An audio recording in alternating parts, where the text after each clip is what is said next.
वाटतं की पाऊस बघून मला वाटतं छत्री घेण्यापेक्षा रेनकोट घेणं अत्यंत आवश्यक आहे. कारण छत्री घेतली तरी आपलं अर्धन भिजत असते, डोकं त्यामुळे साबूत राहते. त्यामुळं रेनकोट आहे तो रेनकोट हा आमचा इंडियाचा रेनकोट आहे. त्यामुळे छत्री घेऊन काही उपयोग नाही आहे. काँग्रेसच्या छत्रीमुळं सगळं अर्धन भिजणार आहे.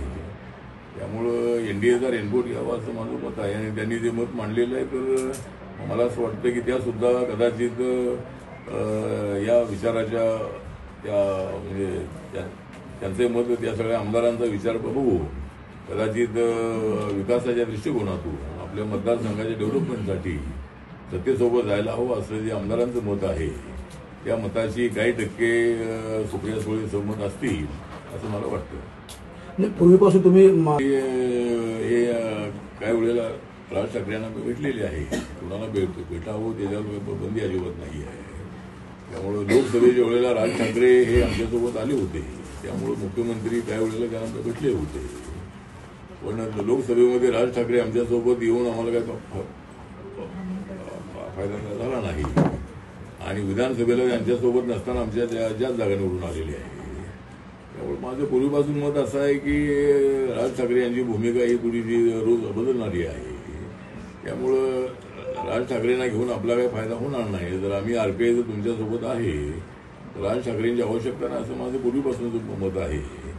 त्यामुळं आणि राज ठाकरे काही पूर्णपणे आमच्यासोबत येतील असं अजिबात नाही आहे. कारण ते बळावर लढण्याची भूमिका त्यांची अनेक वेळेला राहिलेली आहे. त्यामुळं महायुतीमध्ये त्यांना घेऊन साहजिक माझं मत आहे. मीडियाचा सर्व्हे मुंबईचा सांगतोय राज ठाकरे आणि उद्धव ठाकरे जर एकत्र आले तर 50% मतं त्यांना मिळतील आणि सत्ता येईल असं एक सर्वे कुठं मुंबईतला. मला असं वाटतं की मुंबईमध्ये आमची महायुती स्ट्रॉंग आहे. जरी उद्धव ठाकरे आणि राज ठाकरे जरी एकत्र आले तरी मुंबई ही बहुभाषिक आहे. मुंबई ही बहुराष्ट्रीय आहे. बहुराष्ट्रीय म्हणजे अनेक बहुराज्यीय आहे. आणि अनेक राज्यातले लोक तिथे हिंदी भाषिक लोक आहेत, गुजराती भाषिक लोक आहेत, साऊथ इंडियाचे लोक आहेत. आणि मोठ्या प्रमाणामध्ये दलितांची संख्या त्या ठिकाणी मोठ्या प्रमाणामध्ये आहे. मराठी दलित आणि बाकीचे दलित तिथं आहे.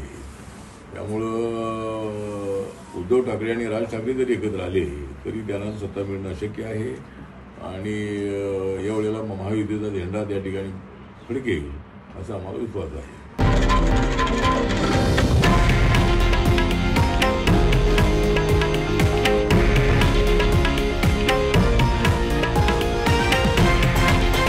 हे आहे देशातील नंबर 1 न्यूज नेटवर्क आणि आपण पाहत आहात TV9 मराठी, एकमेव.